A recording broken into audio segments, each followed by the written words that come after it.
supposed to swear anymore. Like I'm really working on my swearing right now because I don't know where it came from. I don't know if I've always swore as much as I do, but I feel. Have you ever seen the movie Aviator with Howard Hughes? You No. should watch it. I think that's who I'm becoming. It's a Leo DiCaprio movie, and Howard Hughes is, he was an eccentric young rich man, got obviously money from his family, but then, everyone thought he was a rich playboy who was never going to make anything of himself. And then he basically revolutionized the movie industry, revolutionized the air, the flight industry, and the deeper he got in his progress, like the more removed he got from the world and the crazier he got. And I often think I'm becoming that person. And part of that is cussing. Do you swear? Yeah. Here and there.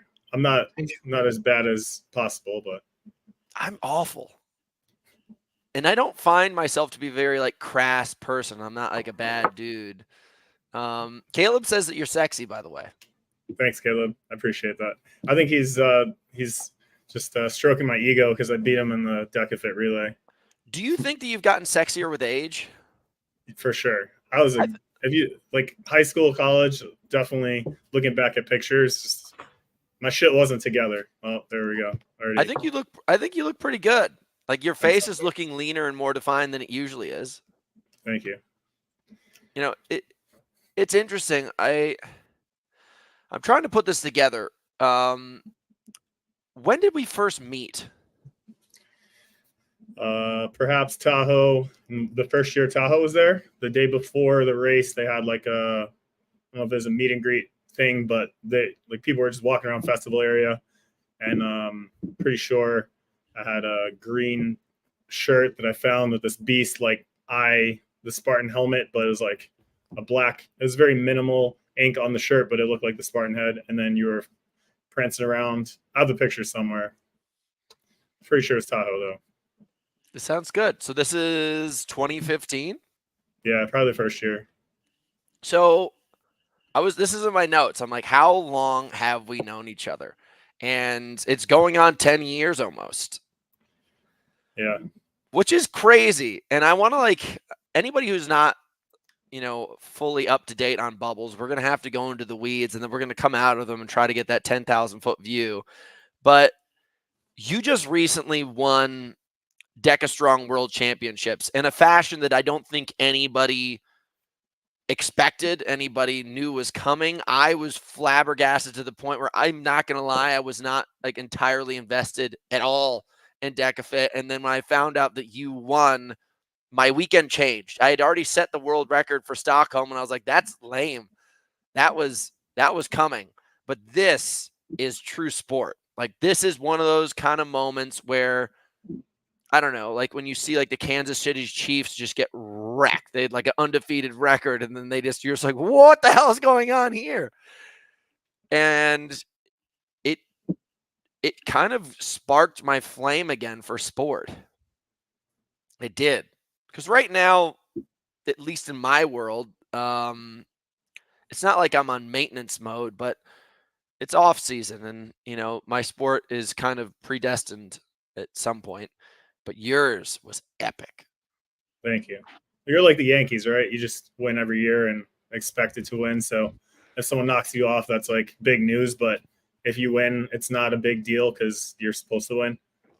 Where I haven't won anything big yet. So, and I mean, watching the video, I've probably watched it 1,000 times over. Just the bike walking up to it, setting the seat, jumping off in first, and the roar of the crowd, like it still gets me all like butterflies inside and teary eyed.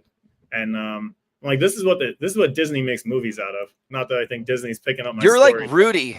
It's freaking awesome. You pulled off a Rudy. So yeah, you reset the bike seat in the time that the guys were all out going crazy on it. You were still resetting your height of the bike seat, hopped on, and then beat him on. It was nuts. So before we get back to that race, like where did bubbles come from? Well, everyone asks. So way back when in 2011, I did Warrior Dash with some college friends. And as I recently posted, I was there for the beer, and then whoop. it seemed like a cool thing to do. So my buddies that I did it with were like, "Hey, you want to do this other thing? It's much harder because Warrior Dash is like 3 miles, and it's at Windham Mountain in New York." So mountain climbing for someone that played field sports their whole life was that You're 3 lacrosse, mile, right? yeah. And I wrestled also as a heavyweight, so a little bit of running, but nothing mountainous. So that kicked my ass. But my friends that I did that with wanted to do something harder, so then we signed up for Tough Mudder in November in New Jersey, and then we actually trained for it because that was a lot longer. 13 miles to us, not having running backgrounds was like it could have been a marathon or a 100-miler for our experience. So we trained up for it, and then we decided we wanted to. The 3 of us committed.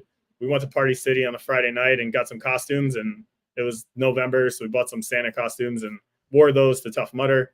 They had a costume contest. We won the costume contest, which the prize was a season pass, but for the whole next year. So then the next year we went to the first Tough Mudder with more Party City pieced together costumes, won another season pass. And eventually, like, we went to so many of these Tough Mudders, and we just kept spending all this money on Friday nights at Party Cities. I mean, like, we need something that's going to last more than one race, because after you go through the mud, it doesn't really last. We talked about masks and things, but most of the masks and Halloween costumes you can't see out of and you can't breathe out of, which takes away from the opportunity to like run. Even though Tough Mudder wasn't a race at that point for us, we were still competing against ourselves to go through fast and have fun. And then in 2014, around Halloween time, I was in the Halloween store and found a mask, which is listed as a chinless clown mask. And it has eyes and it fits my head very well, but my mouth sticks out so I can breathe. It's very Slipknot-esque. It is. I used to like Slipknot when I played football. Right before you go out on the field and crush skulls. Whoever falls out of love with Slipknot is the real question. I just don't listen to it anymore, like frequently anymore. But every day. Went to a couple of their concerts, not very often. But so I found this mask, and then it debuted. I finished the Killington Ultra Beast in September of 2014. And then a month later, Ohio had the trifecta in a day. So you did the Beast in the morning, the Super in the afternoon, the Sprint in the evening, or the later afternoon. And that was Bubbles' debut. And I wore the mask, which turned out to be good because it was freezing. There was hail. And that day ended up being just as hard as the Killington Ultra Beast because of all the weather and us not being prepared. But the mask saved me because the hail was hitting us in the heads, and this rubber mask was like kind of protecting me. But I spent a lot of time out there, and then I wore it to the next race, and people started seeing it, and I just started like goofing around because I was still like not competing. I was just doing fun, like open waves. And then it developed a name and a personality and this whole like separate persona. And then, I mean, this is probably like my 9th or 10th actual mask because the rubber deteriorates and melts, especially in the summer. But I just keep picking them up every year and get a fresh one. And it's known. I've worn it in multiple countries, and during that clown epidemic in like 2015 and 16, people were telling me I was going to get shot because you can't do that. But I got clown epidemic. Is this like attached to the movie Joker? No, I think it was it. So there was like just clowns showing up in different places, scaring people, and I was like, I'm just a friendly clown. I'm just here to do my thing. No such thing. I went to a couple of races, wouldn't let me in, like at registrations. So I like had to not wear it there. Battle Frog in Canada. There was even a Spartan race and a Tough Mudder in different cities. Like somebody made a big fuss. That seems like such a Canadian they didn't thing let to you do. race with they're like, there's a mask on? clown here, everybody run! Like only Canadians would be so petrified that you're not allowed to go up to a race with a clown mask on. Like that's like kind of like their national beast animal. It was Quebec, and the Ontario didn't have a French problem. Canadians but are Quebec, pricks. yeah, I've noticed. Everyone says they're not that. very nice. But yeah, so I've done every race in the mask. I did the Tahoe Ultra with the mask on. I've done sprints, supers. I've worn it for hour chunks of World's Toughest Mudder, and I can do anything in it. There's really nothing that I can't do. Do you ever get like a little bit exhausted by the alter ego? Like sometimes I look at myself and I have this sheriff badge tattoo and all this kind of stuff. Everyone's like, the sheriff. And like, that's just like a tattoo on my chest. Like, you are wearing this thing on your face at all times. And like, do you ever want to separate, or do you treat it kind of like Bruce Wayne does Batman? Like, do you just show up as Batman or Bubbles, and then when you're in real life, you're Bruce Wayne? I guess that's a good description, and probably yes, because I can take the mask off. So as I've gotten more competitive, I've worn it less and less, and I usually try to pack it because people want pictures with it or want me to scare their friends in like the festival area. So I usually have it in my bag, but I haven't. I don't really wear it that much anymore. Wear your sheriff badge logo or tattoo. You can't really take that off, and you're always who you are. So, do you have any beef? Wayne. Do you have any beef with Toughest Batman? Because Toughest Batman is an OCR guy, and he wears a Batman mask the entire time he's racing. Have you beat the shit out of that guy? Have you guys crossed paths? I've never seen him before. I mean, I may have. I just didn't realize it. Is it like the what's that guy? The Bat Dad mask. It's just like a half mask thing. Is that what he wears? This guy wears? Yeah. That guy's jokes are hilarious. He messes with his kids all the time. Hey, Brian. This guy runs OCR. He's sponsored by like Mud Gear and Endure Athlete. But also I have your world record passing everybody up on the bike here loaded if we want to watch it. Oh, hold off on that for a second. Okay. Ryan, I just want to give you a heads up. I think your audio is going through the computer rather than your microphone. Okay. Yeah. Are you drinking booze right now, Bubbles? No, I ran out of builder, so I had to settle for a power line. Whoa. We don't show that on the show. Sorry. All right. That's sacrilege. No, there we go. Yeah, now I drank my builder too fast, so we'll send you another gift bundle. If you contact Ryan, we'll send you over the whole bundle for free. Oh, I want to save the whole race thing for a certain period of time, if you guys don't mind, because I really want to, like, I think that's such a polarizing experience that it will drag us away from the real kind of story here. So your gym is called Underdog Athletics, and I don't know if it's specifically geared towards what I'm talking about right now, but is it because you consider yourself to be the underdog and you're training with that kind of mentality and spirit? I feel like I've always been had that underdog mentality where I had to work harder than other people that didn't have more people. Other people had more talent. So in football, I was not the best at any position. So I was a backup at everything. So I was like too small to be like an offensive lineman, but I was the sixth guy. So I got to fill in at every position, and I was not good enough or fast enough to be like a wide receiver. So I was like a backup tight end, and I was the backup punter and the backup everything. So I love football, and that I was useful because as a utility player, you can put me anywhere. I played lacrosse on Long Island, which is, as you know, like the hotbed of lacrosse. Hardcore. Baltimore is also good too. Hardcore. So I went to college as a walk-on at a D3 school, and I didn't get recruited pretty much anywhere. So I walked on to a roster that had 60 tryouts and made the team, and was able to have that underdog mentality in tryouts and work hard and make it up to the starting lineup for my first game as a freshman, where as a senior in high school, I didn't even start. So all my successes have all tied back to just outworking the competition, so that way I can put myself in a position to be even with them if they have more talent. So I really embody that, and I really the underdog stories of sport, as we mentioned a couple, like really tug at my heartstrings, and it gives me a chance to feel like I have a chance. And then Rudy, I can pass that on to my clients or whoever I'm working with, even if they're just general population clients and they don't consider themselves athletes. You called me that day. You called me that day and you're like, Hunter, what should I do with this? And I gave you my idea around it because you are a much more relatable human being than anybody else in this space. Not like you've got like a dog shit body or any of these kind of things. Like you've just taken like a raw, like I'll admit, like when I was growing up, I got the most potential award every single season in all my sports because they're like, dude, you have so much talent, but you're just a lazy POS. Like you suck. You party too much. You distract the team. You're annoying, but you're very talented. You came from the other side. Like, I'll never forget, I think his name is Ben or Brian.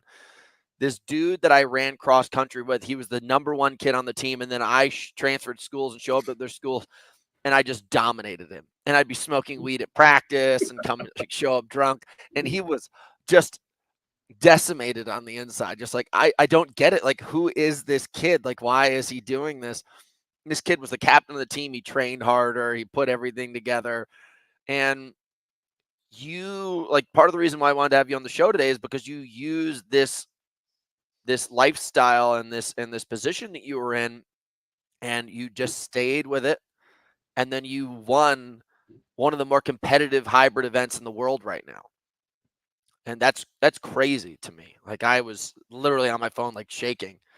And like, I think you probably at many times probably had to look at yourself and be like, is this still worth it? Like, did you have that conversation with yourself? Because as I was saying, like, you and I met in 2015, you've been doing this since 2011.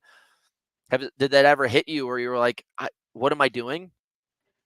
Yeah, I mean, over and over. I started just doing lots of, after I found Spartan and it was competitive, that kind of scratched that itch, because playing college sports, you leave. If you look at all the people that play college sports, at least with me, it's like 5 years later, they're all overweight and they're working these high stress jobs and they have money, but their fitness and their lifestyle is like crap. And then they start figuring out, hey, I need to exercise again and kind of like course correct. But finding like Tough Mudder was fun for a bit, but then I was like, I'm not competing. I played semi-pro football for a few years, and you're just playing with a bunch of alcoholics that don't give a shit about the rest of their life. At least that's how our team was. And a lot great guys, but like local rugby clubs. Yeah. Those are fun too. But then with Spartan race, I started racing that. So I was in open and then elite, because I was the next step up and finishing like bottom third and then working my way up the ranks. And, I tried to figure out how was I going to be as good as these smaller, faster guys, because this is a running event and I'm not a runner by like my fitness background. So trying to figure out, I related a lot to you because you're bigger than everyone else as well. And you were succeeding at a high level. So trying to copy what you did. And I'm like, oh, you had Richard Diaz on one of your podcasts or something a long time ago. I'm like, I need to work with that coach. So I seeked him out. I worked with him. I went to his clinics. I ended up working with him specifically. And he's like, you got to specialize. And I picked the thing most opposite my natural talents, which was ultras. And then he worked with me there. I was able to get 75 miles at World's Toughest Mudder after on my fourth try, once I started working with him. And then he's like, whenever you're ready to like give up this ultra shit, we can focus on what you're actually like built for, which is the short, fast stuff, which I missed the boat on the TMX. I think I would have done pretty well at that, but I was still trying to run the ultras.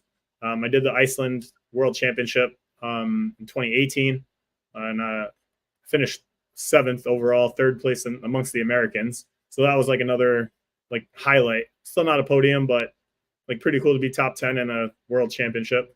And then the next year I went back to stadiums. Just to give some people some context, like in the Elite 15, not Elite 15, in the Elite races at Tahoe, like what place would you come in? 150th. That's hard. Worked all year for that 150th place. I know. Too. Listen, I was crippled because that was like my kryptonite. I was always first, second, or third every single race. Like I never raced off the podium, and I often was first in the majority of the season, like in all of the pro events leading up, like the championships leading up. And then I go to Tahoe and I take between in Tahoe, the best I ever got was 5th place twice. I got 3rd place in Vermont, and I got the worst place I ever got was 7th. And I would just sit there and it would crush me. It would crush me. And so like I'm sitting here thinking, for you, you work all year and then you come 150th place. Like, what does that feel like? Well, it was fun, but I also I knew I wasn't competing for a podium, but that was my measuring stick, I guess, because all year, like you show up to a local race, it really depends on who shows up. And then you go to a world championship where everyone's showing up. Well, granted, Spartan in those days wasn't pulling the international field that it is now. There was internationals, but not like it is now. And also is in America. But that was like, okay, cool. Like, did I progress over last year? And that was, then I could look back and have like measurable data like I felt better. I placed more higher generally on any given weekend, and then look back year over year and like, okay, I placed a little bit better because the times, as you know, the courses are different, so you can't really compare times. I did CrossFit for a few years. The open was a lot of fun, but handstand push-ups would always be in there, and I'm like, all right, well, there's my kryptonite. I can't walk on my hands, and I can't do a lot of handstand push-ups. But Dude, listen, everybody knows that real athletes walk on their feet, not their fucking hands. Okay, I'm gonna start cussing again. This is BS. Not gonna practice walking over staircases. So I guess I just try to find different things to measure progress year over year because, like you said, I didn't have like, okay, I won this race or I almost won this race. It was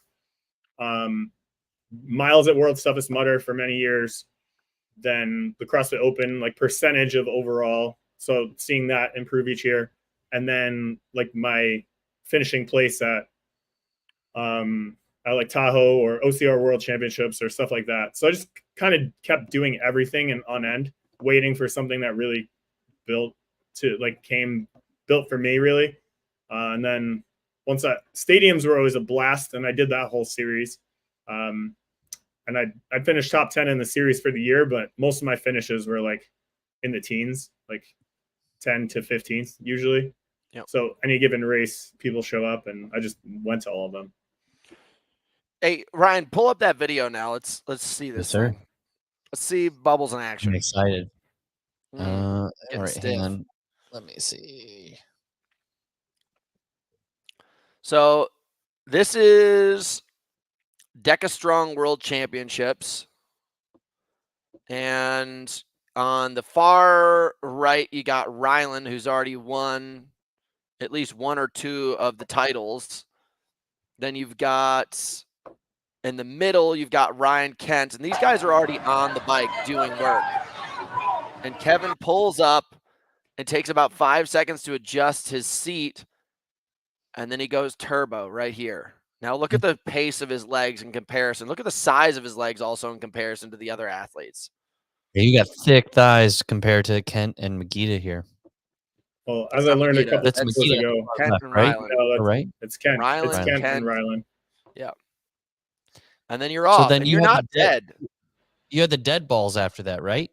Yeah, the video cuts the. I led after the dead balls, and then I led after the tank, and then I finished my burpees first. So, Wow. So, I mean, look, how long had those guys been on the bike by the time you got there?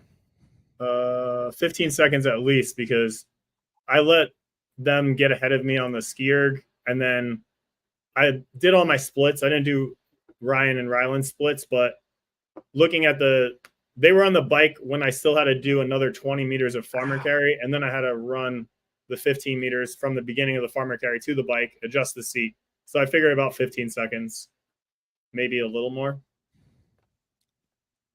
And how much did you beat them by? I think overall 12 to 15 seconds over Rylan, and then Ryan was 10 seconds behind him, and him and Marcus Wallace like crossed at the same time. But I think that's about it. So who's Marcus Wallace? He's a guy from Ryan's neck of the woods out in the middle Midwest, and I think he podiumed in the mile. He's a tall dude. He's taller than me. He kind of showed up this year. He was supposed to be, I think he was in the Elite 15 last year for High Rocks, but he missed. He was sick or something. This is the first time I've ever met him. I've heard his name a lot. Does he have dark hair? 6 months. He's tall. He wears glasses. He has darker hair. Yeah. You want me to search him? I'm looking at him right now. I don't know how tall he is, but he's probably like 6'4", 6'5", which that's a big boy. 6'2" and 1/4. So anyone taller than me is very noticeable. Wow. Well, I mean, this is pretty crazy. Like, I did swear. I definitely did swear, but I had to.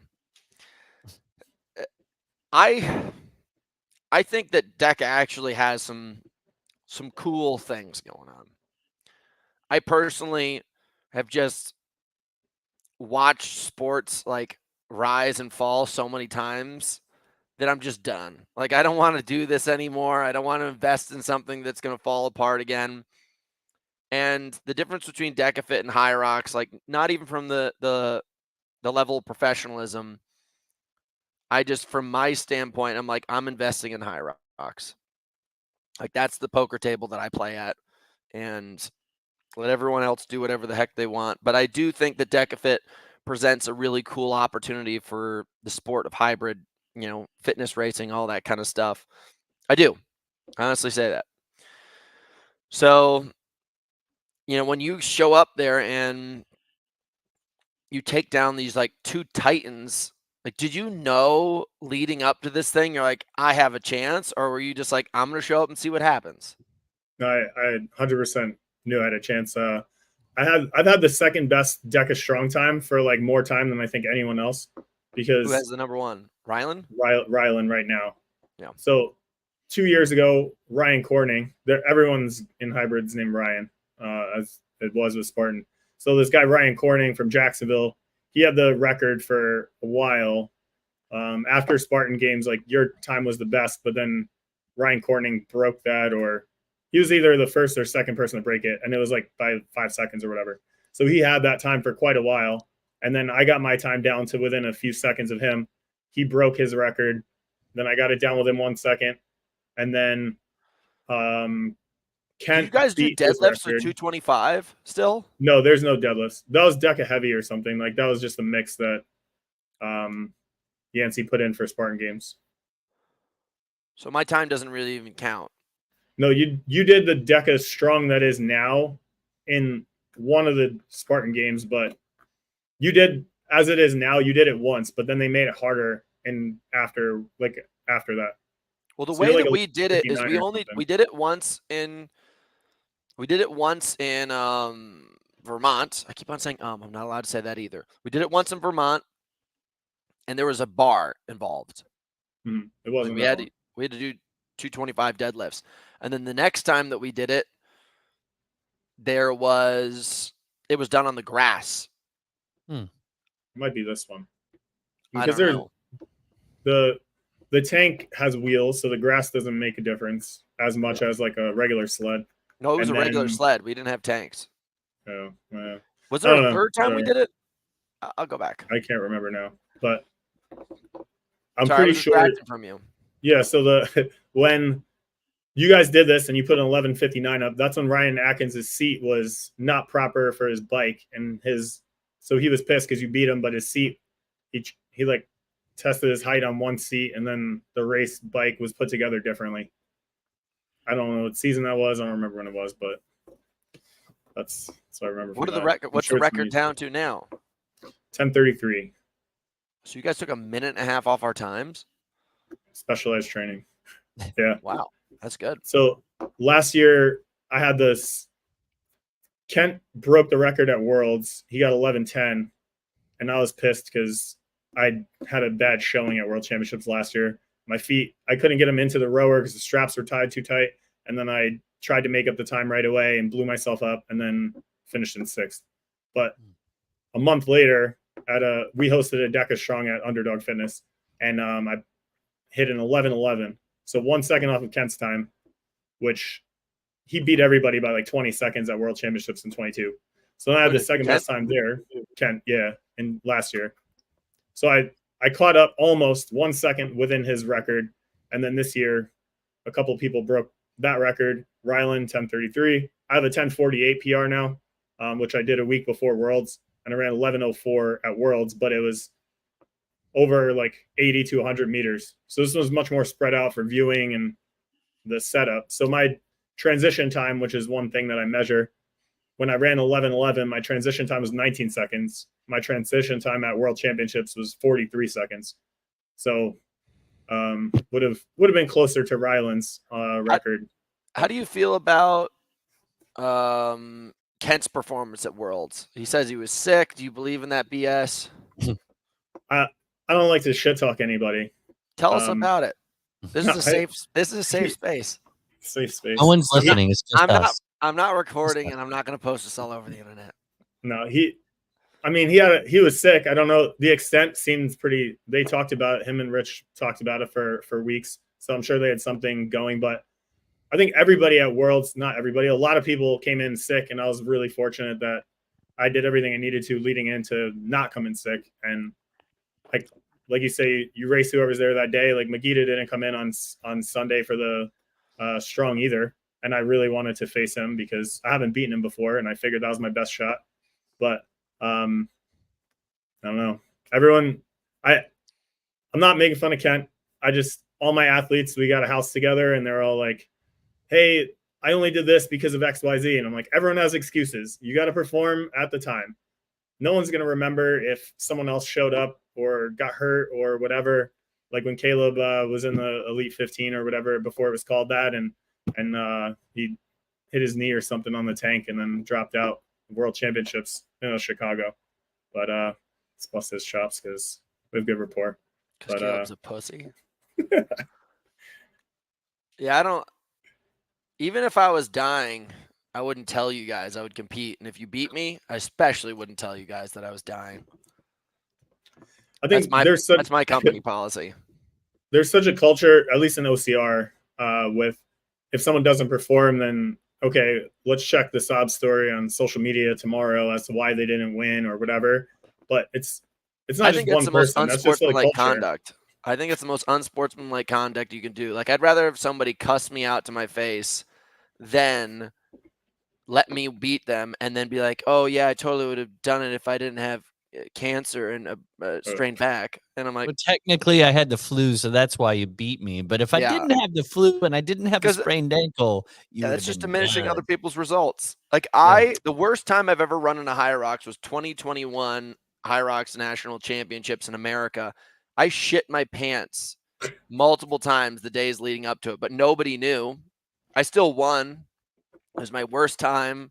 I was like pooing out like hot brown water out of my butt constantly. And it was just like, this is terrible. This is so bad. I had to get IVs the following day. And then I showed up and I felt like death, but nobody knew. And, even if I lost, but you know what? It's sport. It's part of what we do. Sometimes you're overtrained. Sometimes you're undertrained. Sometimes you're sick. Like, big thing of what I say to people is being a professional athlete is a career of mitigating risk. And the more you can mitigate risk, the longer you can train. The more you can train, the more likelihood you have to succeed.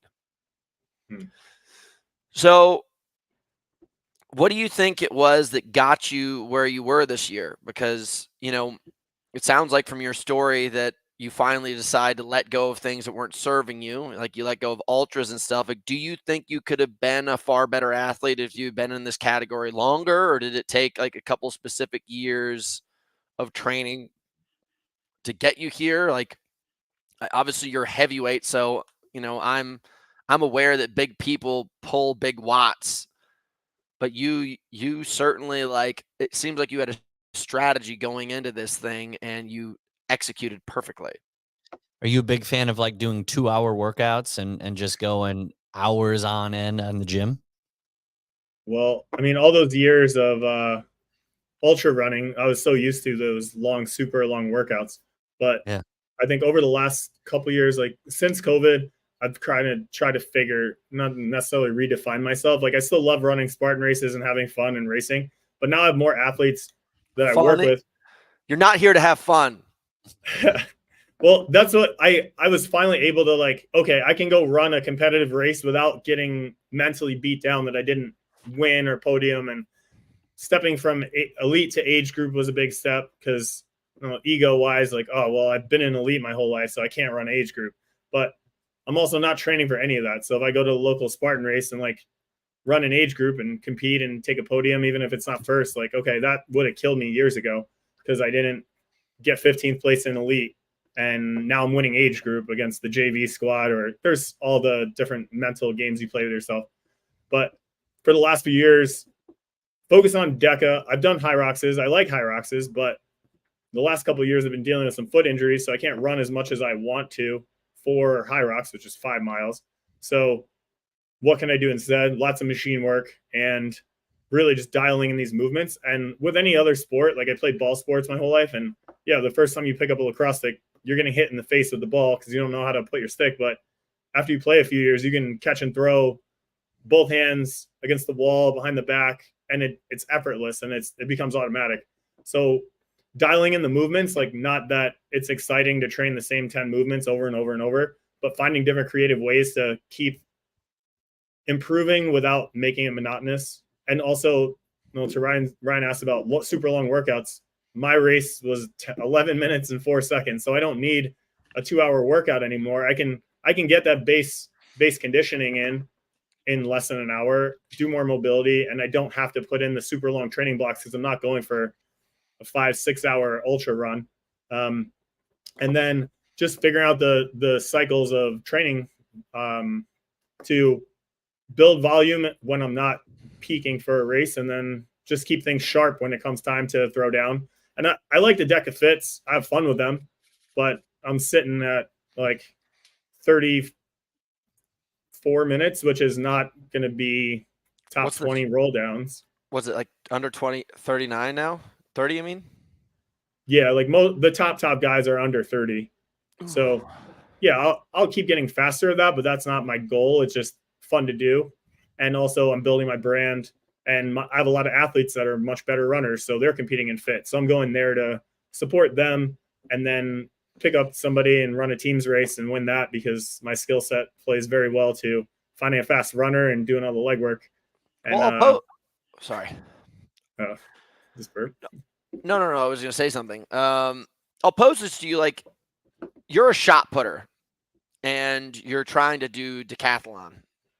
It took me a long time to let go of my ego because there's so many things going on out there. I've got ADD and I've got an ego.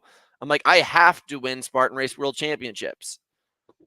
And I should have just let go. I could have been the dude who won everything during the season that was under 90 minutes. But then I always showed up and I just would be crushed for months afterwards. I'm like, how did I not beat these small little house cats in this race? And it destroyed me. And now it's like, there's so many things going on. There's the Go Ruck games. There's Deka Fit. There's CrossFit. There's Paddle Bunker. Everything. And like, even last year, I went and did the government games in Dubai, which might as well be like Willy Wonka's chocolate factory. It's a weird thing that makes no sense. And like, there's no straightforward way to win that thing. Like, I don't even know how we did so badly because we did so well. And I was really upset with myself. And then I used that anger to go forward and set the world record again in high rocks. And I was like, what am I doing? Like, why don't I let go of all of these things that don't serve me, put me in a mental state that really bother me? Why don't I just stick to what I'm good at? And if you ever just like looked at yourself in the mirror and said, hey man, like, how old are you now, Bubbles? 37. Like, you're 37 years old.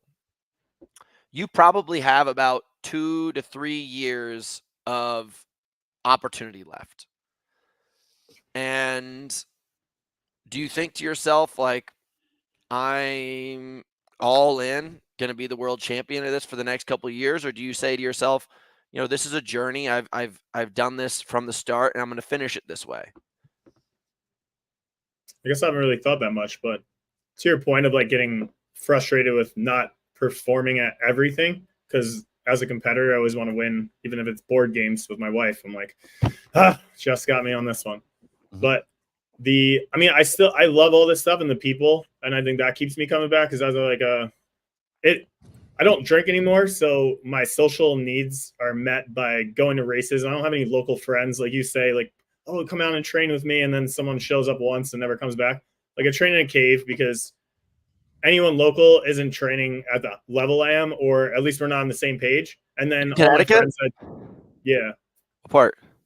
I live in Cheshire and the gym's in Wallingford. So it's central. I know exactly where that is.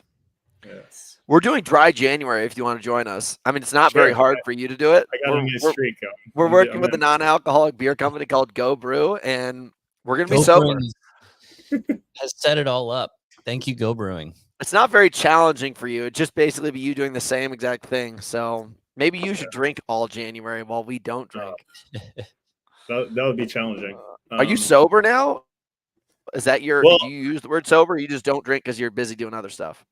Well, couple of things. Like I drank a lot in college, got plenty of experience. Owning out is a big party school, so I was leading the charge there and lacrosse team and everything.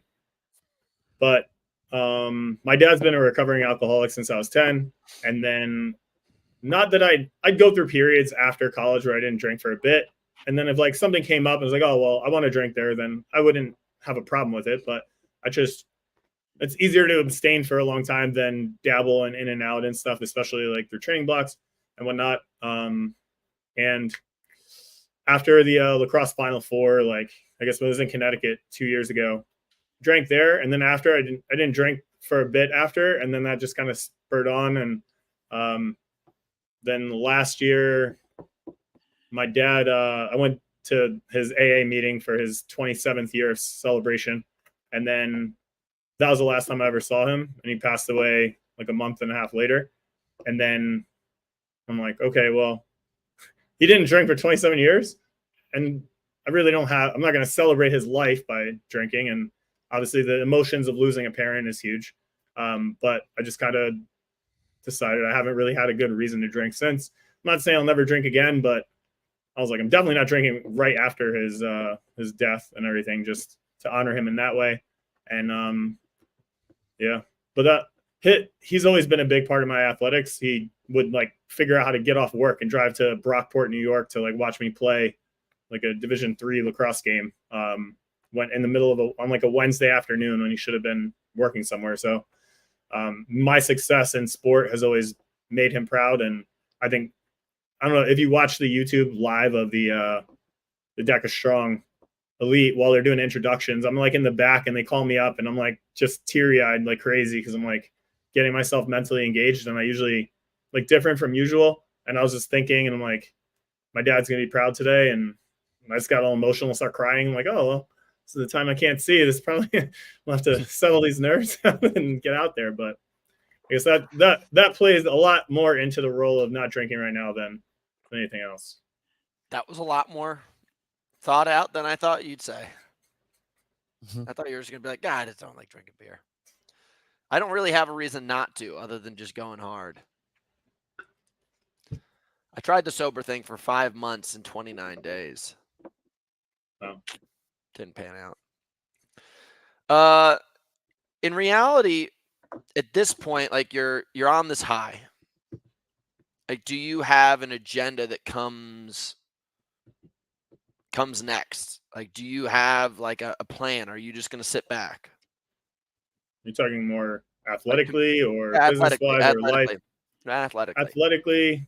I mean, I want to maintain defend my crown or whatever and continue getting better at strong, because the whole field is going to level up next year. I'm sure it's going to take sub 11 to even qualify for Worlds. So I definitely want to keep my Deka Strong title and represent it, but also continue to like get better at the running type of events. So continue to improve my mile and fit, not putting as much stock into that for world championships, but just for my own self to progress. But also I love the teams, and I ran 5 team races at Deka Worlds. I won 4 of them. And how many so you won all those world titles? Yeah, 5. I'm catching up. Jeez, you're almost with me. I'm glad they put them all in one weekend. I'm glad they put them on one weekend. So I'm not gonna lie, I don't even know what Deka Strong is. Can you explain all the stations for people like myself and listeners who may not really understand what it is? And is there or is there not running? Okay. Deka Strong, no running. Okay. Deka Mile, each exercise station is preceded by a 1/10 of a mile run. And Deka Fit, each exercise station is preceded by a 500-meter run. So the fit equals a 5K in total. The mile equals a mile in total. Strong, no running. So what are the strong events? Strong events. Station 1, ram reverse lunges. So for men, you have a 55-pound weighted log, and you do 30 reverse lunges. Women are 33 pounds. Station 2 is box jump or step overs. At the beginning, people used to jump over it, And then we realized that's a lot of energy expenditure. So now everyone steps over it. It's 24 inches for everybody. Doesn't matter age or gender. The rower is actually number 2. I think I would have this memorized. 500-meter rows, station 2. Station 3 is the box step over. Station 4 is a med ball weighted sit up. Station 5 is the ski erg, 500 meters. Station 6 is a farmer carry, 100 meters, but 10 down and backs for strong. Station 7 is a bike, 25 cals. Station 8 is dead balls, 60 pounds over the shoulder for men, 20 times, and for women is 40. Station 9 is the tank. It's 100-meter push-pull, so push down 10 meters, pull back 10 meters. And then station 10 is 20 ram burpees. So it's the weighted log, lighter weights than the lunges, and 20 reps of that. Wow. Interesting. Yes. How do you feel? Because I thought there was a debate on best type of sled. So is it better with the wheels or like the Rogue, like High Rocks has, where it's just the flush, like almost a ski base? I mean, it's very different. So the High Rocks one, it's the friction on the ground. Obviously, everyone that follows High Rocks knows the rug makes a huge difference, and then just the weight. Everyone can push 1,000 pounds on a AstroTurf at their local gym, but they get to High Rocks and they can't budge a 400-pound sled on this magic carpet. So that one, fatigue-wise, it's harder because it's heavy. But if you get momentum, you can keep it moving. It jacks your heart rate up either way. Then the tank or the Z-Bex, which is the new tank that they use for the World Championships, it's on wheels. Anyone can push it. The harder you push, the more magnetic resistance that's created.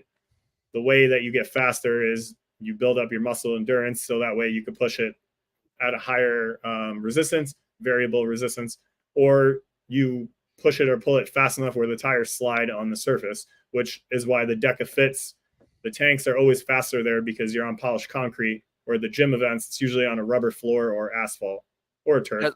But those all have more friction than the polished concrete, which is usually dusty. I was going to ask about that. So, like High Rocks, we all know without having to, like, it's the elephant in the room. All these courses are different slightly. And they're all like, no, it's all industry standard. We're like, Is it? Really?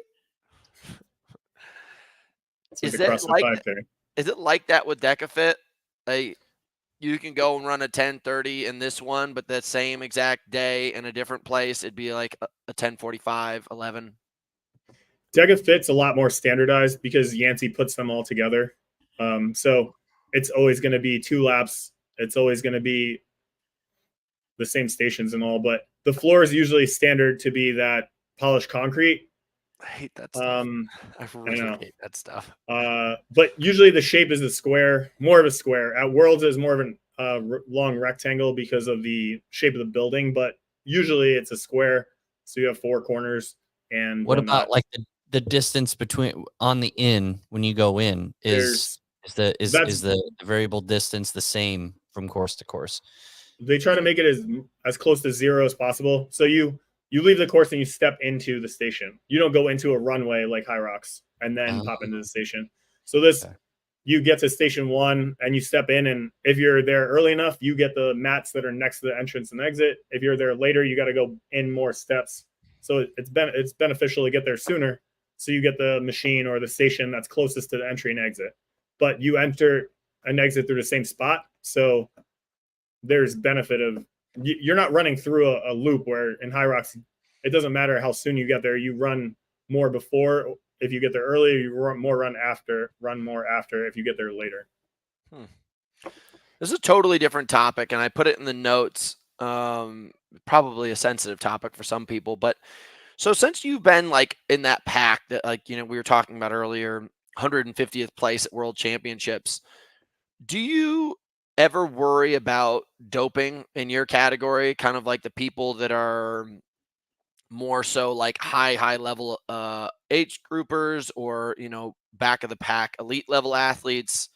Because in my mind, I don't really assume that a lot of the people in the Elite 15 in High Rocks, or when we were doing Spartan Race back in the day, were using stuff. But then I'd go and see these guys that were in like the age groups, or 20th to 50th place, that had like 8 packs and veins coming out everywhere. And I'm like, what are these guys on? Are you talking about Youssef, the guy from the big? That's like another guy. He would show up at the front of the start line. I like the guy, and I've got nothing against he's awesome. him, but he's funny. He's like 2% body fat. And there was a lot of guys like that. Mhm. And you guys, you know, you're all putting a lot of work in. And, you know, since these guys are not at the front of the pack, I don't think they have the same moral obligations to be as, you know, responsible and morally aligned with being a pro athlete. And I'm sure, like, I remember reading articles back in the day that doping in age group triathlon was massive, but not near the front of the pack. And these guys are out there just juiced to the gills. Like, and I heard that Ryland was really upset just recently about how Hyrox doesn't test. Like, do you care about that stuff at all? Do you think about that stuff at all? It hasn't really, maybe it has impacted me, but I haven't really considered it to have impacted me because I haven't lost money to someone who's like known for cheating. Maybe I lost a place or two, but unknowingly, I guess if you watch the news, you could be worried about everything in the whole world going wrong and whatnot. But I just try to, like, if it doesn't impact me directly, then I don't really think about it too much. I mean, when Ryland posted that a few months ago, like that was the first time I even thought about it in a long time. Yeah. But I could see, like, if your ego is based around you winning your age group and stuff, and that's what you think is going to get you to the next level, then, I mean, and there's no like recourse or policing, then there's no way to stop people from doing it. But other than Woodsy getting popped for DHEA, like, who knows? Like, I feel so bad about that. I know. We the one guy, like, that's the only guy, like. we won the team world title, and DHEA is like useless. It's like, I think he was aiming to get DHA, and he bought the DHEA and was taking it, and it popped. And it's like a non-contributor. Like, it doesn't matter at all. Like, it's kind of like maybe like libido medicine. And Woodsy at the time was, you know, he's on the edge of 40. And I don't know if he was taking it for his libido or if he really truly grabbed the wrong container, DHA, DHEA. And like, there was a ton of backlash on the guy. And I was on his team, and I didn't even care about losing the supposed team world title, which was dope to get in OCRWC. But it's just like, damn, dude, like, this sucks. I think that's the only time anyone's ever popped in our realm. Yeah, as far as I know. And it,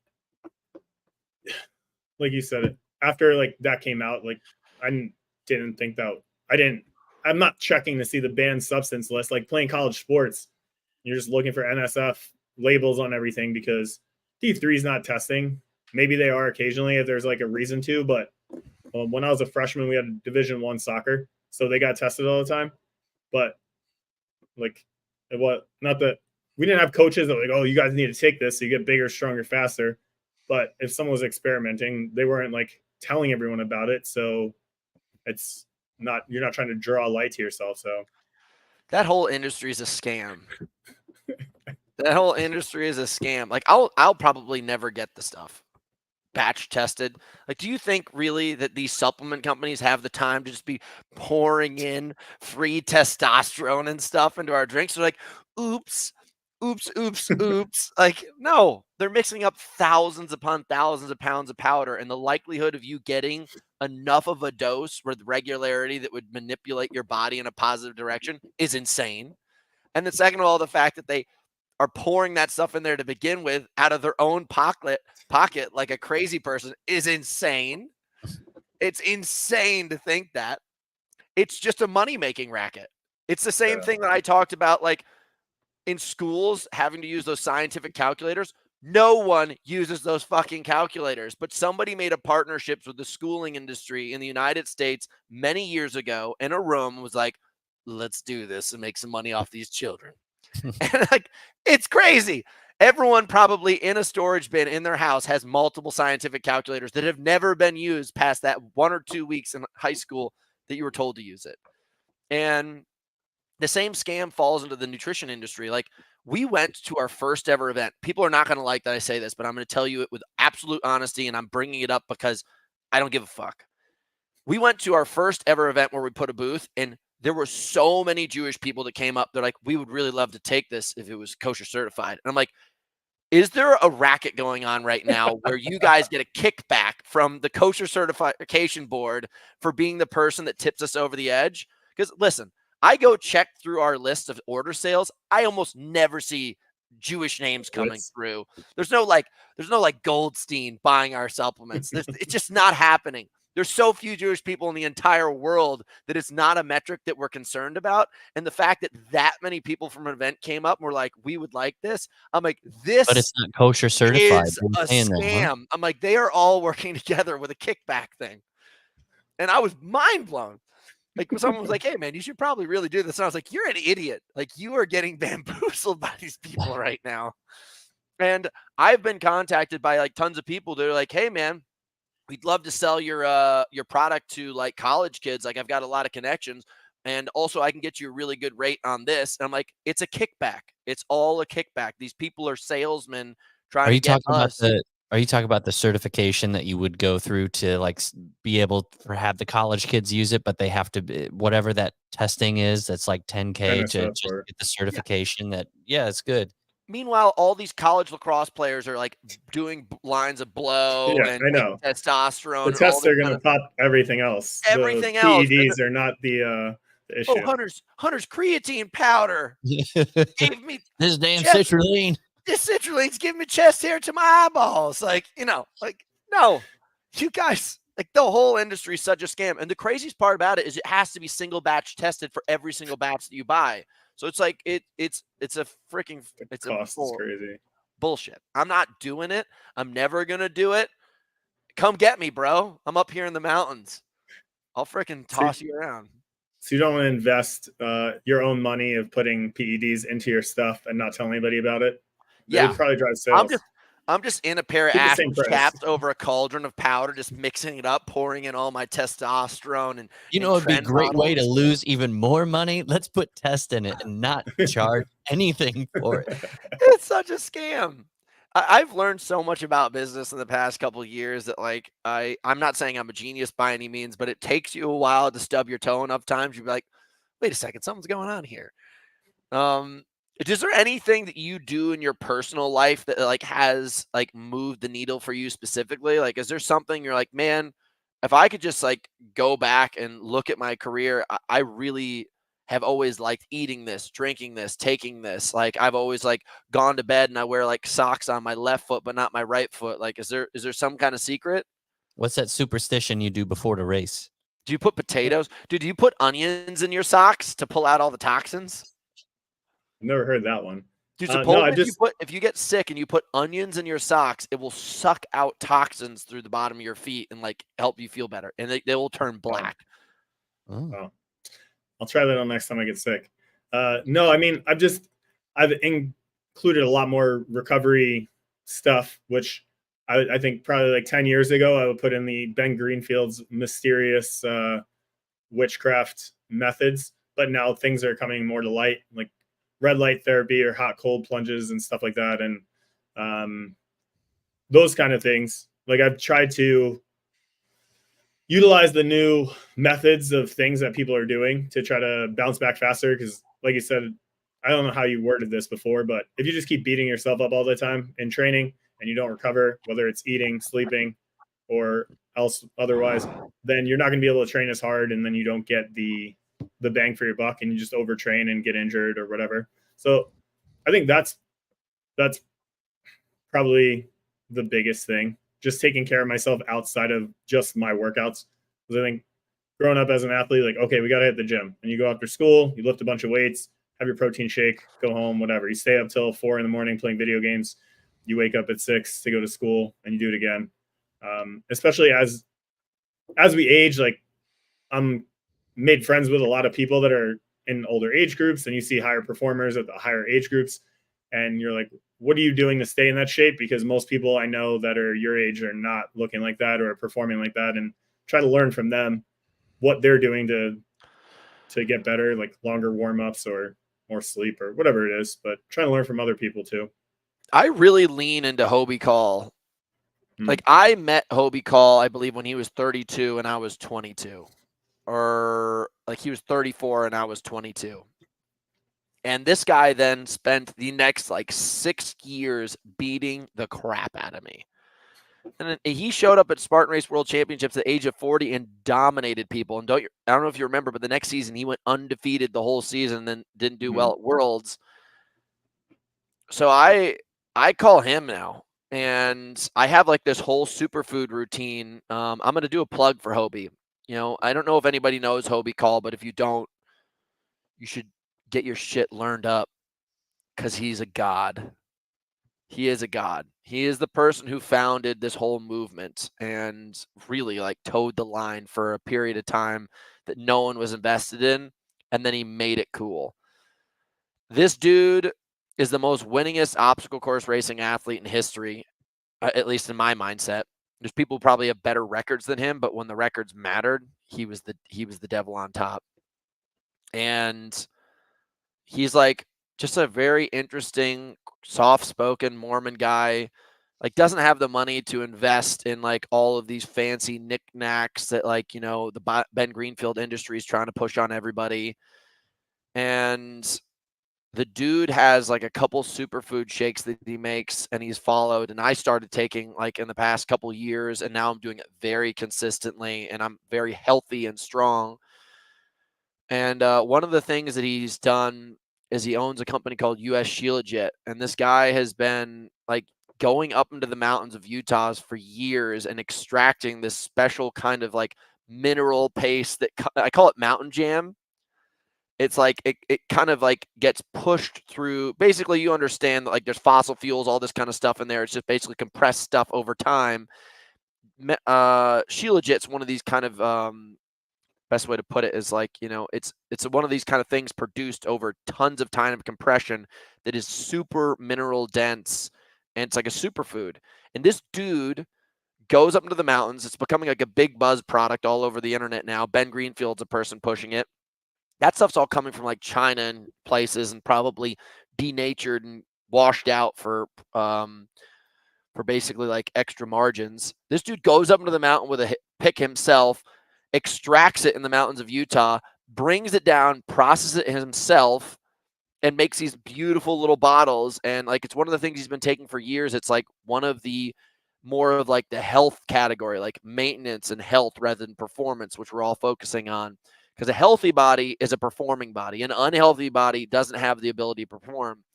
And I've been taking it for a while, and I, you know, that guy is a hero to me. So if you guys want to support any business, invest in Hobie Call and get some of his mountain jam. Shilajit, US Shilajit, and I'm a big supporter, big fan now. Take it every day, twice a day. Sorry for the rant. Very good. Wellness, overall wellness, I think that you bring that up has been more of a focus. I just followed kind of like a bodybuilder diet for earlier years, like chicken, lots of chicken, and then like kale, and then I have some carbs. And like I had a good physique, but my engine wasn't improving as well as I wanted to. And then I had to get more carbs. So I got a nutrition coach and then realized I need to eat like 800 grams of carbs when I was training for ultras. And I was like, that is a lot of, that's 3,200 calories a day just from carbs, and then get my protein on top. And that completely changed my mindset around food. And then recently for world championships, like I know a lot of stuff, but when your mind is full of everything, you kind of need to offload. I guess that's a new word for iPhones. Offload like some bandwidth. So I hired Corinna Coffin to do my nutrition for the last few months leading into Worlds, and she reminded me of a lot of things I used to know that I stopped doing. Not way back when was the bodybuilder diet, but she's the RD athlete, like that's her thing. So fine tuning my carb needs and performance diet, but also keeping wellness covered as well. So that way you're not just living off of chicken and rice. And then now coming out of performance season into the off season, having a balanced meal plan that's not as strict, but still keeps you performing well, but not having to be micromanaging your macros and all that stuff. So, dude, you reminded me of something. Have you ever heard about the kale conspiracy? Is it? Maybe, but not by that name. Like it was supposed to be the most healthy thing on your plate. Now it's like this is poison. Well, yeah, so that's but it. It's pretty crazy to track. And kale, like up until 2013, was a nothing vegetable. Like, it was a nothing vegetable. Actually, the biggest purchaser in the United States was a fast food chain that would put kale around its like bar, like little salad bar, as a dressing to make it look nice. And all of a sudden, like a PR agency got involved with kale and just spiked the value of it. And like all these celebrities started like talking about kale. And then all of a sudden it comes back and it's like everyone's like, no, this is just basically like, it's like, it might as well just be like lemongrass. It's not that great for you. It actually has like a lot of these like kind of phytotoxins in it that make it very hard to digest. And it's amazing. It's so amazing, the marketing funnels that are surrounded by the world, like essential amino acids. Do you remember like about a year ago when essential amino acids was like off the charts? And they're like, it's essential. Like if you're not taking it, you're essentially fucking yourself over completely. Like, you are ruining your life. And do you remember a couple of years ago with CBD? Everyone's like, if you're not taking CBD, you're gonna die in the most miserable way possible because CBD is the only thing that can help you. And God, this stuff drives me absolutely nuts. And I sit here and I'm like, are we all crazy? We got to start to be a little bit more aware of what the hell we're eating and doing. If you look at the cycles, there's a bunch of Netflix things that look at more of the history of marketing and nutrition. And like one decade was the low fat. And then they're like, oh no, now we're in keto. We got to go high fat. And then like, it speaks to what you just said, but it's all marketing. And how are we going to change everything? And what are we at? We're supposed to know the most we've ever known, and our obesity rate is the highest it's ever been. So clearly we're doing the right thing by getting people fat. Well, it's good that you got a nutritionist. I think like one of the things I've recognized is, like we say this often, if you're going to invest money in signing up for the race, flying to the race, getting the hotel, buying the $200 super shoes, buying the Garmin watch, training all the time, having the gym membership, like why do you not invest a little bit of money in getting yourself like a coach or nutritionist, like the thing that's like actually going to take this cobweb of a life that you have and align it so that when you show up, you can actually do well. And people are like so disillusioned. They're like, oh, dude, I took an Orange Theory class and I did a Deka Fit. I know what I'm doing. All right. Like I did one High Rocks. I am now a hybrid coach myself, actually. Like I'm a banker most of my life, but during my free time, I'm an elite hybrid coach. You're like, what the hell is going on? I think just most people don't know how to, and even yourself, like you've been an athlete for many years. You've been very invested in this. You've had many coaches and you had the guts to just be like, in clarity, to be like, I'm actually going to reach out to a nutritionist and I'm going to get this fixed up. And I was just saying, like, you look very slim and trim, lined up, and like, you know, you obviously showed up with a lot of power and got the results that you wanted. You have 5 world titles now. I'm going to for sure validate one of them. I don't know about the other 4. That's okay. I have 4 of these bad boys. Are these golds? They're batons for all my team's victories. This is our prize for teams. They're all gold as you can see. And then I got my triangle for the men's. Very cool. First place elite. And then I got a huge ram. I don't know. It's here somewhere in the gym, but it's not at the desk. So I think the only thing that I can applaud Deka Fit for is the fact that they do a really good job with their post marketing with that triangle and those gold things. I've won High Rocks so many times, and they give me like a bus token and like a beer coaster. I'm like, what the fuck is this? I was like, you guys should be smart that like literally people should want to put this stuff up in their gym. It's a great marketing pull. Like there's a ton of things around it. We should want to be able to celebrate this. Remember when Spartan Race used to give you those gigantic, annoying wooden blocks? Like, what the heck is this? I was like, I don't want a chunk of wood that I have to fly home with. I used to throw them out every single time I got there, and the race director would just like DM me and be like, what the hell is this, man? Why'd you throw out this metal chunk of wood? Well, dude, I had a really good time catching up with you. I hope you continue to slaughter the field. Like, you should use this skill set and just hone in, man. Like, be the dude to beat. Thanks, Don't get excited and just be like, oh, I did well on this. Now I'm going to go back to ultras and go over here. Like, stay aligned, stay focused. Because, dude, you clearly have shown that you can beat these guys. And once you just cut a little chink in their armor, dude, most of them don't have the psychological strength to just like toughen up. They just start leaking like a balloon. So you got them once, dude. Now they're scared. There's blood in the water. Just saying. Be the shark. Yeah, dude. I will. I'm gonna try some. They're doing Go Rock for Strong and Mile this year, so I'm gonna dabble in that. But my qualifying time for Deka Strong Worlds for 24 is already in at 10:48, so that'll lock me in for elite. But I just have some fun keeping the station sharp and building the engine. I got to get my my ski down to 130 for 1K pace like you, but other than that, I'll just give you it's better to do, like, we had this Eric Murray guy on. It's better for you to do like 6 times 90 seconds, like absolutely kill yourself with 3 to 5 minutes rest between, than it is to just completely nonsensically just do more and more volume. Because in reality, in your sport, you have to be able to sustain wattage at a level that is around 10 minutes. Like, you don't need to be doing these Tour de France workouts that are so entirely long.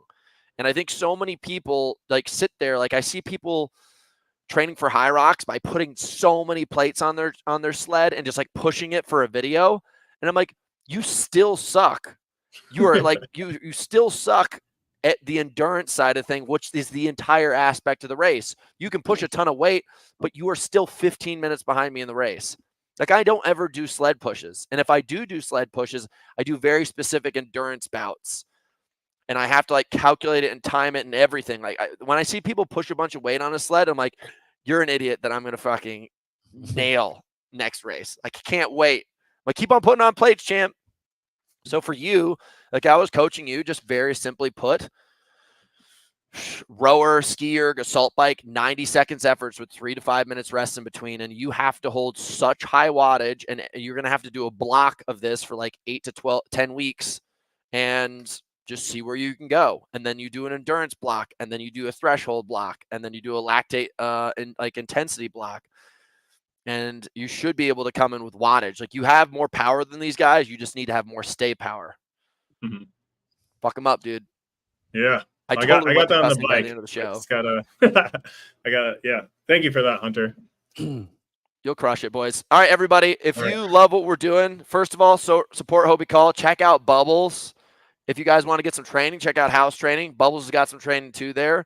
Another thing we got going on, if you want the best supplements in the entire world, non-BS, non-kosher certified, non-NFS certified, because we're not idiots, check out our supplements. They're not BS biohacking ingredients. They're the ones that move the needle and help out your life. So if you're training in this kind of lifestyle and you want to perform in these kind of races, these are exactly the products you want to take.